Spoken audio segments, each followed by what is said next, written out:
하버드 대학교 심리학 연구소에서 65세 이상 정년 퇴직자들을 대상으로 연구를 진행했는데 3%, 10%, 60%, 27%라는 이 경제적 상황이 이렇게 비율로 나타났다. 이게 무슨 얘기인가? 3%는 최고의 부를 누리고 있다는 것입니다. 그리고 10%는 퇴직 전과 차이 없는 경제력을 가지고 있다는 것이죠.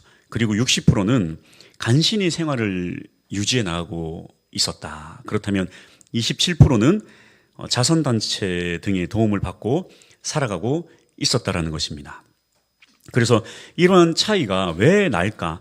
이 이유를 추적을 해봤는데요. 한 나라뿐만 아니라 여러 나라를 대상으로 이렇게 좀 문화를 대상으로 추적을 해봤다고 합니다. 그랬더니 다음과 같은 차이가 있었다고 하는데요. 3%의 사람들의 특징을 보니까 대체적으로 젊을 때부터 자신의 목표를 글로 쓰거나 그림을 그리거나 이렇게 하면서 수시로 이렇게 자기의 목표를 이렇게 세웠던 것을 또 꺼내서 읽고 보고하는 그런 습관을 가진 사람들이었다는 것입니다. 그리고 10%는 목표는 있으되 글로 적거나 이렇게 수시로 읽는 그런 습관은 없었다고 합니다. 글을 적거나 그림을 그리거나 그렇게는 하지 않았다고 해요. 목표는 있었지만. 그리고 60%는 목표가 수시로 바뀐 사람들이었다고 합니다. 그리고 27%, 이 도움을 받고 살아가는 사람은 목표 자체가 없는 사람들이었다라고 합니다. 결과적으로 이 인생의 결과의 차이는 인종이나 학력이나 어떤 부모님의 환경의 차이가 아니다. 인생의 결과의 차이는 바로 비전의 차이가 이러한 결과를 낳았다는 것이 이 연구의 결론입니다. 그렇다면 믿음의 차이는 어떠할까요? 한 해를 시작하면서 이 새벽과 금요 성령 집회를 통해 아브라함과 요셉의 삶을, 그들의 비전을 나누었는데요. 아브라함은 어떻습니까? 그 오랜 기간 그의 목표는 그의 이름처럼 상속받을 아들 하나 낳는 것. 그래서 그의 이름 뜻대로 존귀한 아버지, 즉 한 가정의 아버지가 되는 것이 그의 목표였다면 이삭을 주시기 직전인 99세 때에 그의 이름을 아브라함이라고 바꿔주시면서 그의 삶의 목적과 비전을 심어 주셨습니다. 바로 그의 이름의 뜻대로 모든 민족의 아버지가 된 것입니다. 그저 아들 하나 잘 낳고 살아가는 그 정도의 비전이 아니라 하나님 나라를 세우는 하나님의 꿈이 그의 목표가 되고 비전이 되었던 것입니다. 요셉은 또한 어떨까요? 시편 105편 19절 곧 여호와의 말씀이 응할 때까지라 그의 말씀이 그를 단련하였도다. 말씀으로 단련받은 그는 하나님의 꿈과 비전을 품었습니다. 그의 목표는 단순히 감옥 생활을 청산하는 것이 아니었습니다. 총리가 되어서 애굽에서 호령하며 사는 것도 아니었고 아버지에게 이렇게 잘 살아있다고 아버지와 상봉하는 것도 아니었고 형들에게 자신의 출세를 자랑하면서 그들을 용서해 주는 것도 아니었습니다. 요셉의 비전과 목표는 바로 하나님께서 세우실 하나님의 나라, 즉 다시 돌아갈 가나안 땅에 대한 소망, 비전이 있었다라는 것입니다. 믿음의 차이는 바로 이것입니다.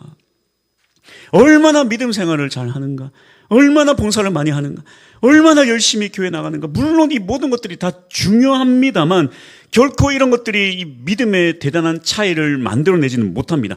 믿음의 차이는 무엇인가? 바로 비전의 차이예요. 그리고 그 비전을 붙잡고 기도함의 차이입니다. 그래서 예수님께서 우리에게 가르쳐 주신 이 기도만 잘해도 우리의 믿음의 수준을 아주 최고로 만들어낼 수 있습니다. 마태복음 6장 10절 나라가 임하시오면 뜻이 하늘에서 이루어진 것 같이 땅에서도 이루어지리라. 여기 이 나라와 뜻은 우리를 향한 하나님의 목표이자 비전 아닙니까? 믿음의 차이는 바로 이런 비전과 그것을 강구하는 기도의 차이입니다.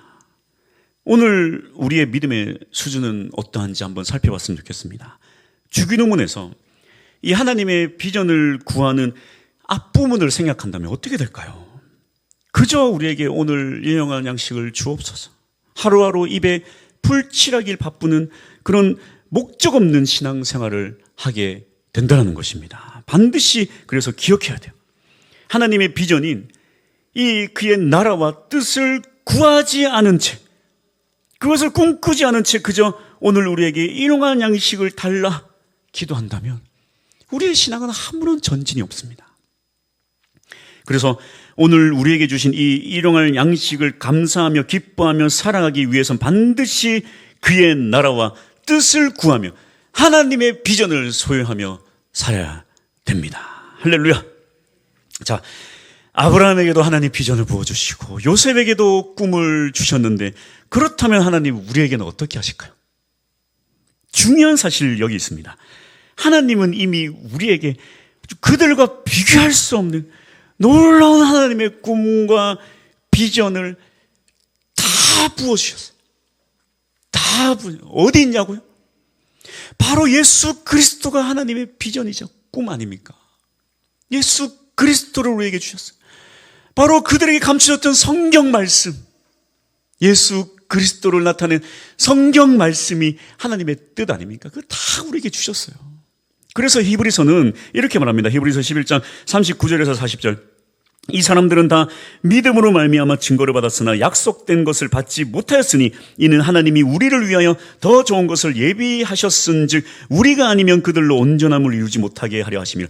대단한 믿음의 조상들, 아브라함도 이삭도 야곱도 요셉도 모세도 참 믿음으로 대단한 사람들이지만 그들이 받지 못한 게 있다. 그런데 그들은 받지 못했지만 너희는 받았다. 그들은 품지 못했지만 너희는 품었다. 더 좋은 것, 바로 예수 그리스도, 또한 그분이 완성한 하나님의 나라를 온전히 우리에게 보여주셨습니다. 그래서 우리가 아니면 그들로 온전함을 이루지 못한다. 우리가 가진 이 하나님 나라 비전이 그들이 가졌던 가나안 땅의 비전과는 아주 비교할 수 없을 정도로 완전한 것 아니겠습니까? 비전의 차이가 믿음의 차이입니다. 가나안의 비전과 예수님의 이 하나님 나라의 비전은 비교조차 할 수 없어요. 이 비전을 소유한다면 얼마나 놀라운 믿음의 사람이 될 수 있을까요? 그러나 문제는 이겁니다. 예수가 눈앞에 있는데, 이 말씀이 하나님의 뜻이 눈앞에 있는데 그걸 소유하지 못하고 갖지 못하고 살아가는 사람들이 많이 있더라는 거예요. 누가 그렇습니까? 오늘 본문에서의 제자들이 그러했습니다. 본문은 예수님을 소유해야 될 이 제자들이 예수님을 소유하지 못해요. 그들은 실패하고 맙니다. 그들은 이 예수라는 위대한 왕을 앞에 두고 왜 실패했을까요? 오늘 말씀을 통해 우리의 삶의 반면교사 삼길 원합니다. 이러한 믿음의 수준을 만들어내는 차이, 문제는 무엇일까? 그들의 문제는 무엇일까? 첫 번째, 우리가 볼 것은 바로 이것입니다. 태도입니다. 태도. 미국의 대표적인 복음주의 목회자인 A.W. 토저는 이런 말을 했습니다. 어떤 신을 섬기냐에 따라 종교의 수준이 결정되고, 같은 기독교 안에서도 어떤 하나님을 믿느냐에 따라 그 사람의 신앙 수준이 결정된다. 하나님은 온 우주를 창조한 능력의 창조주이지만 우리는 그런 하나님을 어느 수준으로 바라보고 믿는가? 오늘 본문에 이런 말이 나옵니다. 마가복음 9장 22절. 귀신이 그를 죽이려고 불과 물에 자주 던졌나이다. 그러나 무엇을 하실 수 있거든 우리를 불쌍히 여기사 도와주옵소서. 무엇을 하실 수 있거든, 무엇을 할 수 있거든. 이 말은 우리 인간에게는 할 수 있는 말이지만 하나님에게는 절대 해선 안 되는 말이에요. 즉 예수님께 할 수 있거든 이라고 말하는 것은 이것이야말로 신성모독입니다. 그런데 이 신성모독 수준으로 예수님을 의심하는 이 귀신 들린 자의 아버지에 대해서 예수님은 그다지 크게 개의치 않으시는 것 같아요. 마가복음에서는 그나마 한마디 정도 하셨지만 병행구절인 마태복음과 누가복음에서는 제자들을 향해서 아주 적나라하게 질책하세요. 마가복음에서 질책하시죠. 믿음 없는 세대, 너희를 얼마나 참겠냐고. 오히려 제자들을 아주 심하게 질책하십니다. 왜 그럴까요? 왜 그런가 하면 이 아버지의 할 수 있거든이라는 이 신성모독 수준의 의구심은 어디서부터 출발했는가? 바로 이 제자들의 무능력, 그들의 이 무능력에서부터 이 의구심이 생기기 시작한 것입니다. 참으로 중요한 부분이죠. 제자들의 모습 때문에 예수님의 능력이 폄하당하는 것입니다. 이 말은 이 시대의 믿음의 사람들도 마찬가지예요. 직접적으로 예수님을 폄하하지 않더라도 우리의 모습과 무능력이 이 신성모독 수준으로 예수님을 폄하시킬 수 있다는 것입니다. 왜 제자들은 이 귀신을 쫓아내지 못했는가?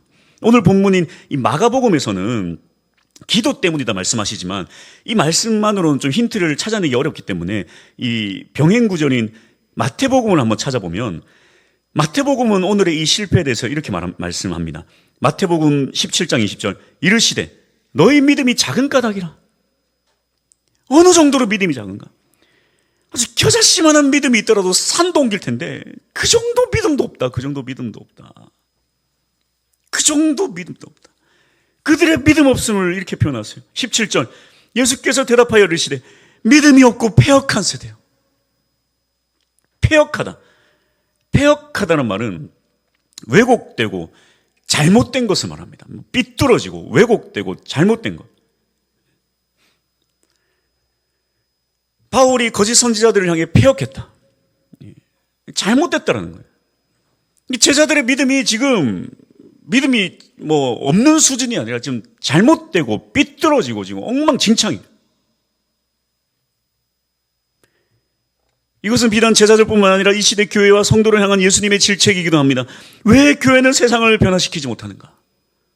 이렇게 곳곳에 교회가 넘쳐나고 어느 곳에나 사회에 한두 명쯤은 교회에 다니는 사람이 있음에도 불구하고 어째서 세상은 변화되지 않고 세상 속에 있는 성도들은 믿음이 없고 패역하는가? 가슴을 치며 나 스스로에게 한번 물어봐야 돼요. 겨자씨만한 믿음만 있었어도 그러지 않았다는 겁니다. 이 말은 지금 겨자씨의 중점이 있는 게 아니에요. 겨자씨가 얼마나 작냐, 그게 중요한 게 아니에요. 그들이 3년 동안을 예수님과 함께 먹고 살았는데, 그동안 그렇게 예수님과 살았으면서도 지금까지도 도대체 겨자씨만한 믿음조차도 없다. 믿음 자체가 지금 패역하다, 잘못됐다, 너네 믿음이 지금. 믿음은 들음에서 납니다. 들음은 그리스도의 말씀으로 말미암습니다. 그런데 제자들의 귀에 그렇게 못이 박히도록 예수님께서 아주 이 오리지널 사운드로 직접 말씀하지 않았습니까? 그렇게 말씀을 강조하고 많이 하셨지만 그럼에도 그들의 귀에는 예수님의 강조점이 하나도 입력되지 않았다. 이것이 바로 이 할 수 있거든이라는 생각을 하게 만드는 그들의 패역한 믿음이다. 뭔가 잘못되고 삐뚤어진 믿음이란. 잘못된 믿음은 잘못된 비전을 가지게 되죠. 그들이 왜 잘못된 믿음을 가졌습니까? 이 비전이 잘못됐어요. 한번 한 자리에 한번 거하게 한번 앉아보자. 지금 그런 목표로 지금 예수님 따라다니고 있지 않습니까? 그러니까 삶을 죽고 고난받고 죽고 삶을 만에 부활할 것이다. 3번 얘기해도 듣지도 않아요. 한 자리 차지하려고만 하고 있어요. 잘못된 비전은 잘못된 믿음을 낳아요. 그러니까 지금 왜곡되고 삐뚤어진 삶을 살아가고 있는, 자기들이 뭔가 대단히 뭐가 된 것 마냥. 네.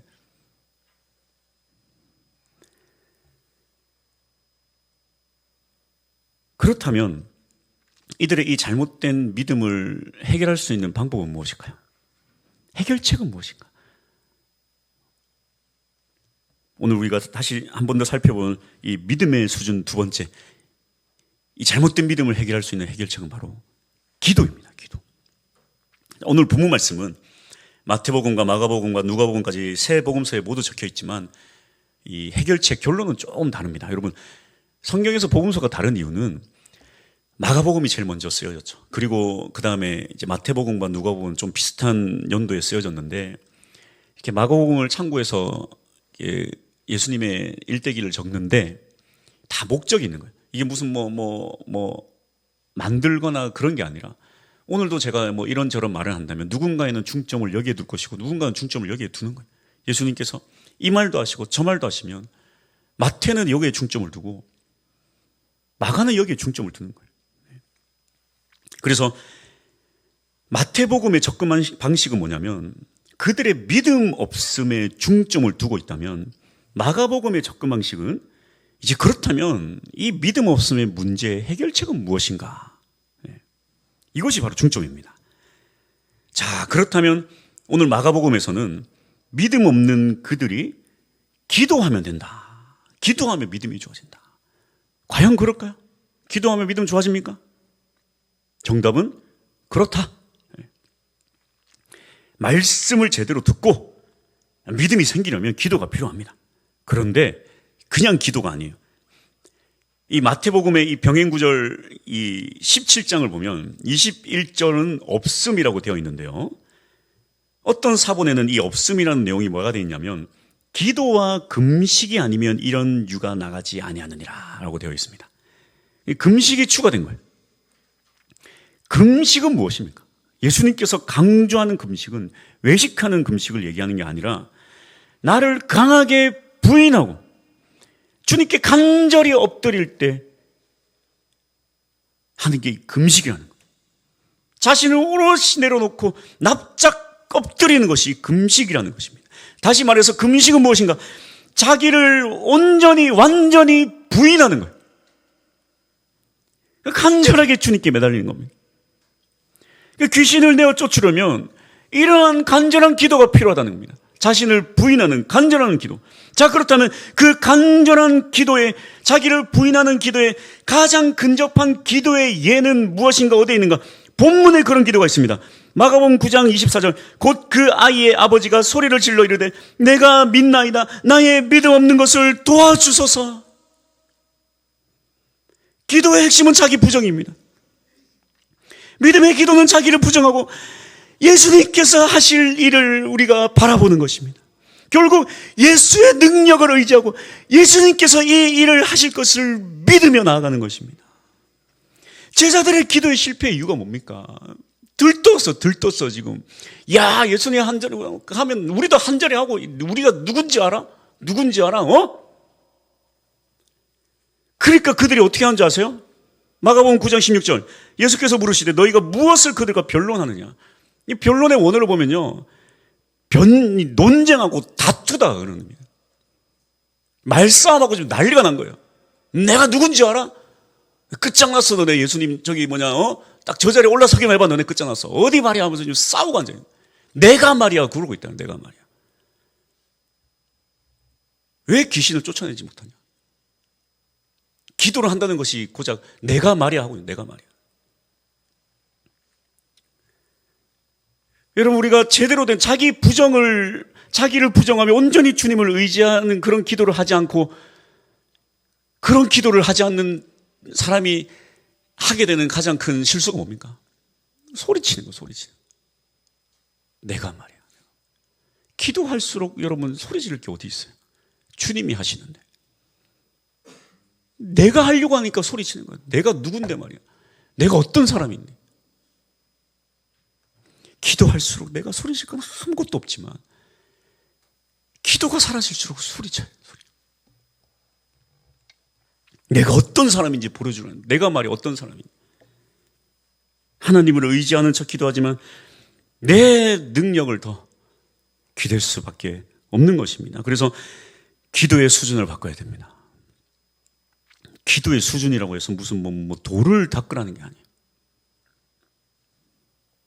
다른 이방의 종교들은 돌을 닦을수록 기도의 수준이 높아지겠지만 우리 이 기독교는 그렇지 않아요. 기도의 내용이 바뀌면 돼요. 내가 무엇을 하는 게 아니라 주님, 나의 믿음 없음을 용서하여 주옵소서. 주님이 하실 수 있나이다.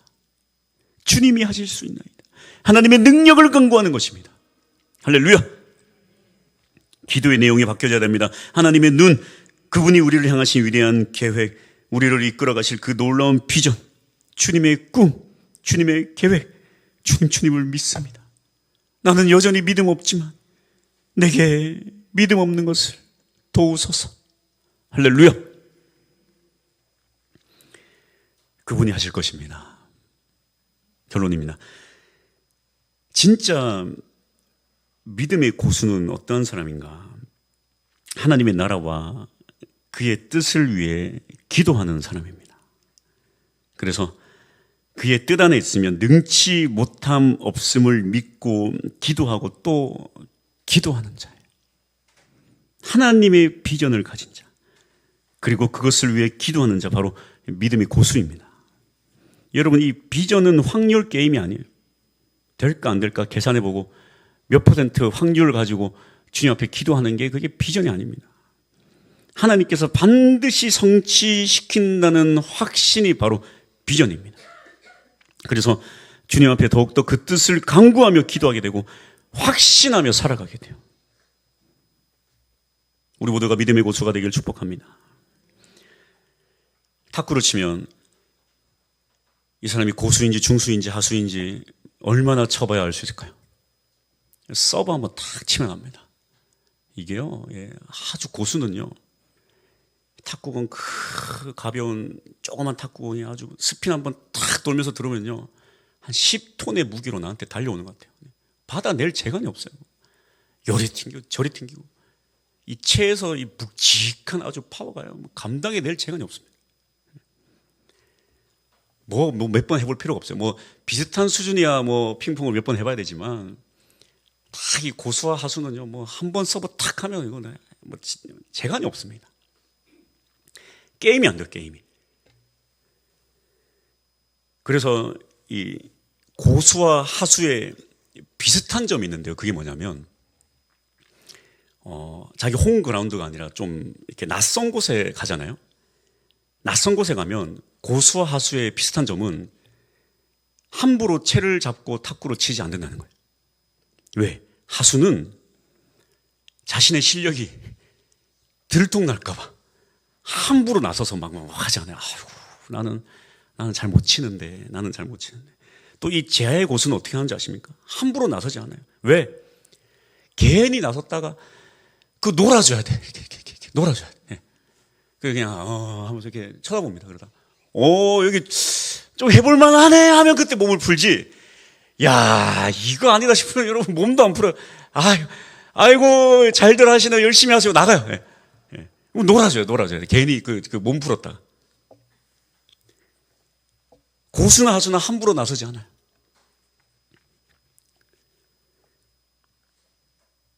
믿음의 고수와 믿음의 하수도 비슷한 부분이 있습니다. 함부로 큰 소리 치지 않고 함부로 나서지 않아요. 믿음의 고수나 믿음의 하수나 함부로 큰 소리 치지 않아요. 믿음의 하수는 내가 뭔데 큰 소리.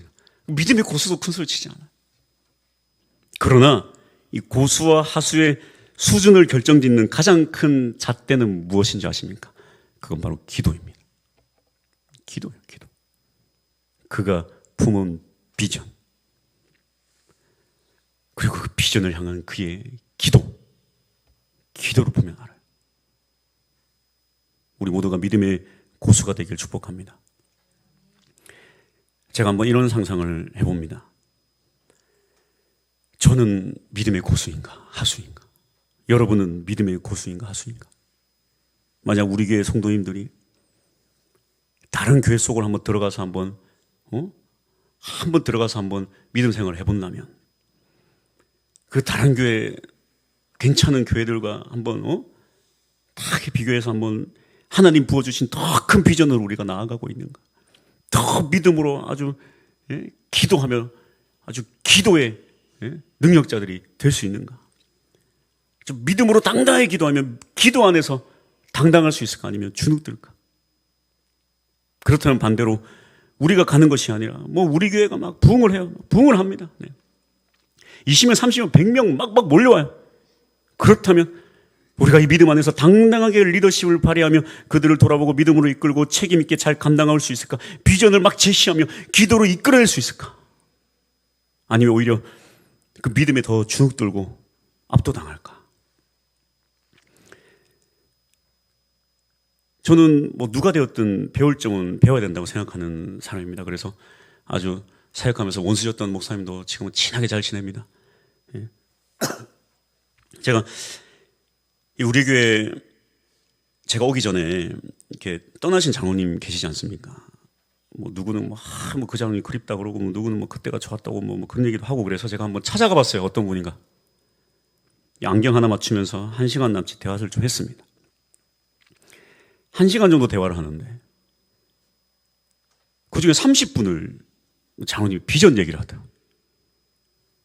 선교사님들이 마음껏 머무는 그런 선교 마을을 막 만들 거라 그러면서, 제가 좀 놀랬던 것은 그런 말만 하는 게 아니라 도면까지 다 만들어놨어요. 도면까지. 그래서 뭐 마을에 뭐 숲이 있고 뭐 여기 어떻게 해가지고 막 그런 도면을 저한테 막 보여주는 거예요. 그 제가 아이고 도면 보면서, 야, 나중에 좀 잘 되면 나도 하룻밤 그런 얘기를 했습니다. 그냥 제가 아까 도입부에 얘기했지만 이 3%는 어떻게 한다고 했어요? 목표를 글로 적고 수시로 보고 구상을 한다. 이 비전에 대해 도면까지 그린 걸 보니까, 야, 이 사람이 고수다. 고수다. 그러면서 좀 부끄러웠던 부분이 있어요. 그렇다면 나는 어떠한 비전이 있는가? 뭐 제가 몇 분에게는 그런 얘기를 했습니다.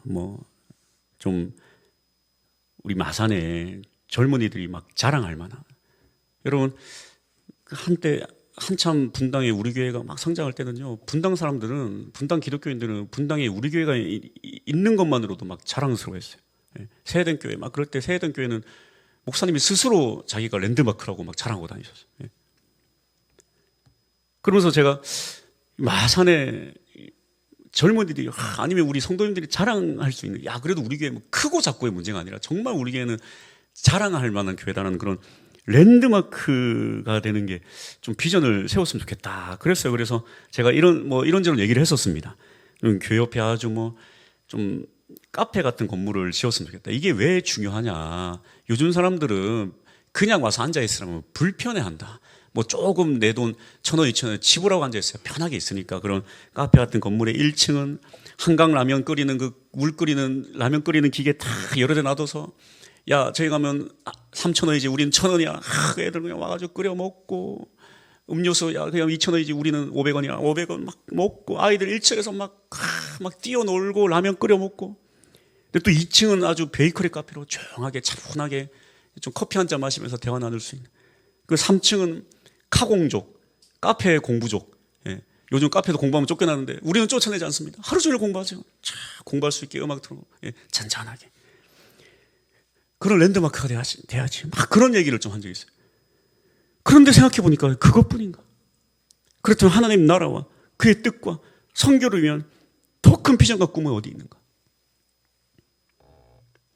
그렇다면 나는 이것을 위해 얼마나 꿈꾸고 글로 적고 그림을 그리면서 사람들에게 보여주면서 같이 기도하고 해봤는가? 그 장로님이 저보다 훨씬 고소해요. 배울 건 배워야 돼. 왜? 그래야 우리가 더 큰 꿈을 꿀 수 있지 않겠습니까? 괜찮아요. 저는 그래요. 히브리서에도 믿음의 달리기를 하자고 했으니까 우리는 달리기 더 열심히 하면 되죠. 더 열심히 꿈꾸고. 제가 작년에 교회를 이전하자고 했습니다. 우리가 사는 집을 팔아서라도 한번 좀 이전을 해보자. 그렇게 교회를 이전하면 우리는 잠시 교회에서 좀 지내다가 그렇게 어떻게든 해보면 되지 않겠냐. 제가 우리 가족들한테는 그랬어요. 마산에 내려올 때, 얘들아, 부목사보다 담임목사가 훨씬 좋다. 이렇게 구슬려가지고 데려왔단 말이에요. 또 이것도 그랬어요. 야, 집보다 교회가 훨씬 좋다. 넓다. 속지를 않아요, 근데. 아빠, 거기는 다른 생명체가 살잖아요. 그래도 그렇게 결단한 것은 이 장소가 별로라서 그런 것도 아니고, 여러분, 제가 반드시 부흥해야 된다, 부흥에 미쳐서 그런 것도 아니에요. 저를 가장 크게 괴롭히는 게 뭔지 아세요?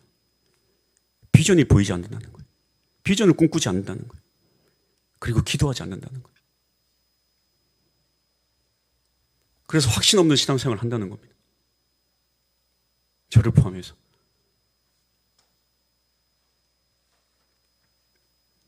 비전이 뭐예요? 약속은 과거입니다. 과거. 하나님 우리에게 약속하시죠. 근데 그 약속은 미래에 일어날 일이에요. 과거에 한 약속, 성경에 나와 있는 이 약속, 그리고 우리에게 주시는 이 약속, 그 약속이 반드시 미래에 이루어질 걸 믿고 지금을 살아가는 게 이게 비전입니다. 약속도 없고 미래도 없으면 비전도 없어요. 약속은 있는데 미래가 없으면 비전 붙잡지 않아요. 옛날 그냥 말씀만 하루하루 먹고 사는 것만 얘기하는 거예요. 그래서 교회가 돈이 없는 것도 두려운 것이 아니고 교회가 사이즈가 작은 것도 두려운 것이 아닙니다. 교회에 비전이 없는 게 제일 두려운 거예요. 뜨거운 심장이 없는 게 두려운 것입니다. 비전이 없으니까 기도하지 않아요. 기도하지 않으니까 또 비전도 없는 것입니다. 우리는 반드시 이 비전을 향해 달려나가야 돼요. 비전을 달려고 기도하며 나가야 돼요. 이 귀신 들려 고통받는 아이의 아버지처럼 절박한 심정으로 죽게 매달려야 되는 것입니다. 기도하는 자에게 비전을 부어주시고 비전을 부어주시는 자가 또 기도를 하는 거예요. 그래서 계속 누리는 자, 받는 자는 더 많은 것을 받고 목마르고 줄인 자는 더 줄이는 거예요. 영적으로. 제가 사실 여러분께 저희 불찰입니다. 새벽을 그렇게 강조하지 않았어요. 새벽을 그렇게 강조하지 않았지만 이건 저희 불찰입니다. 새벽에 나오셔서 기도해야 돼요. 기도하셔야 됩니다. 저의 이 말은 새벽 기도를 안 하면 믿음 없다는 그런 구태한 말을 하고자 하는 게 아니에요. 여러분 집에서 각자 기도해서 상관없어요. 그런 걸 얘기하는 게 아니고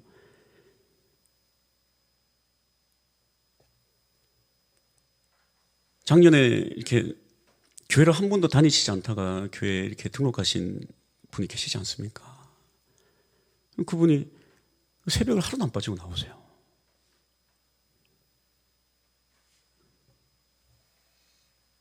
여러분 제가 무슨 말을 하려고 하냐면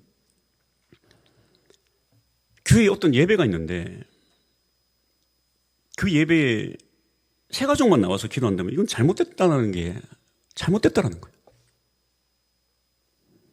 여기서부터 우리는 하수라는 거예요. 믿음이 없는 건 물론이고 최소한의 책임도 없다라는 거예요.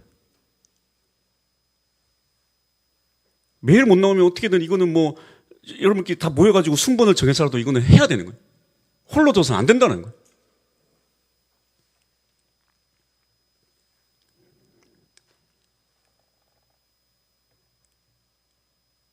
교회가 어떤 기존 성도, 새로운 성도 무슨 제가 구분하자는 게 아니고 이것이 잘 융화되고 서로 하나가 되고 서로 힘써 달려나가면요. 여러분 이런 곳에서부터 먼저 우리가 솔선수범하지 않으면요. 여러분 교회는 반드시 문제가 생깁니다. 반드시 문제가 생겨요.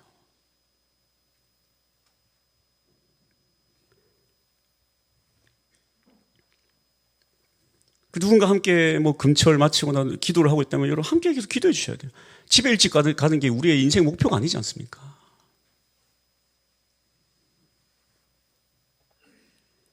이게 수준이라는 이게 수준이라는. 이 교회를 내가 리더십을 발휘해 이 믿음에서 내가 좀 더 안내하고 이끌어 나간다는 그런. 그거 없이 생각해 보세요.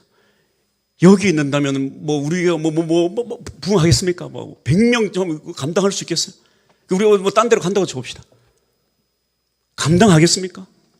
이전한다고 해봅시다. 감당하겠어요? 아무것도 할 수 없어요. 지금 내가 있는 이 자리에서 기도로 승부를 보셔야 됩니다. 지금 내가 할 수 있는 이곳에서 눈물을 흘리셔야 돼요. 우리에게는 참 중요한 시점에 놓여 있습니다.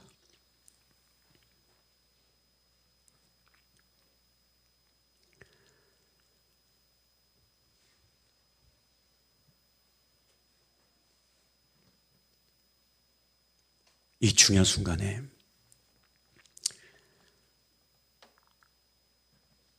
우리가 어떻게 해야 될까? 여러분 제가 집을 내놓는다 했을 때 제가 뭐 여러분 뭐 집 문서를 달라고 하겠습니까? 그게 아니죠. 기도하라고 하는 거예요. 기도하라고. 돈은 하나도 중요하지 않아요. 그땐 기도하셔야 되는 거예요. 기도하면 돼요. 하나님 하신단 말이에요.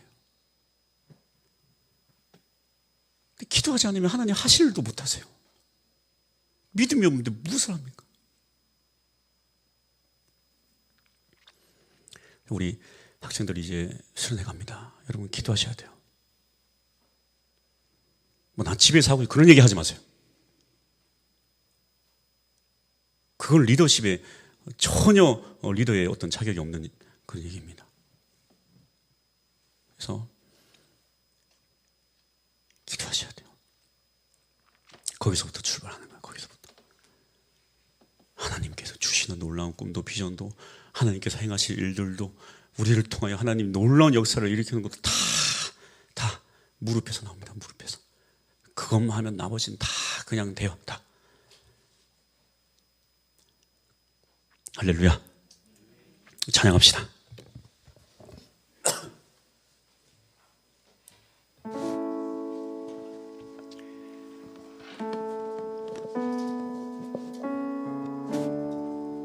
비전을 품을 수 있는 여러분들이 될 수 있기를 축복합니다. 말씀 붙잡고 살아야죠. 말씀 붙잡고. 근데 그 말씀은, 성경 말씀은 성경에서 끊임없이 하나님 나라를 얘기하고 있는데, 하나님의 나라는 오늘 그저 우리의 일용할 양식을 먹고 마시게 해달라는 것만을 말하고 있지 않다는 거예요. 주기도문에 모든 게 다 들어있다고 했죠. 참 중요합니다. 그 이후에 나오니까요. 오늘 우리의 삶도 주님께서 인도해 달라는 기도 당연히 해야 되지만, 인간은 미래지향적인 사람이에요. 하나님이 그렇게 인간을 만드셨기 때문에. 그래서 미래를 꿈꾸지 않고 그 미래를 하나님께 맡기지 않는 사람은 아무런 비전도 없습니다. 미래를 꿈꾸되 자신만의 미래를 만들어가는 사람도 마찬가지예요. 그건 세상적으로는 뭐 성공할 수도 있겠지만 신앙적으로는 아무 의미 없어요. 그 비전은 지금을, 하나님께서 하실 일을 바라보며 지금을 달려나가는 겁니다. 확신으로. 확신이 있어야 기도하고, 기도해야 확신이 있고. 여전히 제자리 걸음하는 믿음에 돌이 던져졌으면 좋겠습니다. 잔잔한 호수는 썩게 마련이에요.